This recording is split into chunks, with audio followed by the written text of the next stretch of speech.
Astăzi vorbim despre un echipament din culise, dar care influențează direct viteza și eficiența cu care lucrezi în postproducție. Este vorba de SSD-ul extern Samsung T7 de 2 TB, generația a doua. Dacă încă lucrezi cu hard discuri clasice, HDD-uri, probabil știi deja cât de frustrant poate să fie să aștepți transferuri lente, proiecte care nu se încarcă și timeline-uri care saccadează. Trecerea la un SSD extern este unul dintre cele mai importante upgrade-uri pe care le poți face în workflow, mai ales dacă ești videograf sau editor.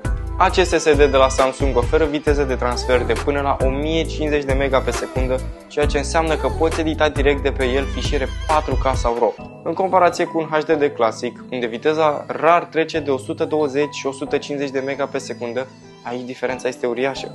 Backup-urile se fac mai repede, exporturile merg mai fluent, iar tu poți începe următorul proiect fără pauze inutile. Un alt avantaj important este construcția sa. Vine cu un exterior rezistent la șocuri, ceea ce îl face ideal pentru transportul în geantă, rucsac sau chiar buzunar. Nu trebuie să-ți mai faci griji dacă îl scapi pe masă sau dacă stă lângă alte obiecte grele. Este construit pentru utilizare reală, pe teren. Este compatibil cu USB-C și funcționează excelent atât cu Mac cât și cu Windows. Eu îl folosesc conectat direct la laptop și în timpul editului sau ca spațiu principal pentru arhivarea materialelor brute după fiecare eveniment. Ne vedem în următorul episod. Eu am fost Andrei, te pup! Am uitat să zic că sunt Dan Mihai Lucrescu. O scrie acolo pe script.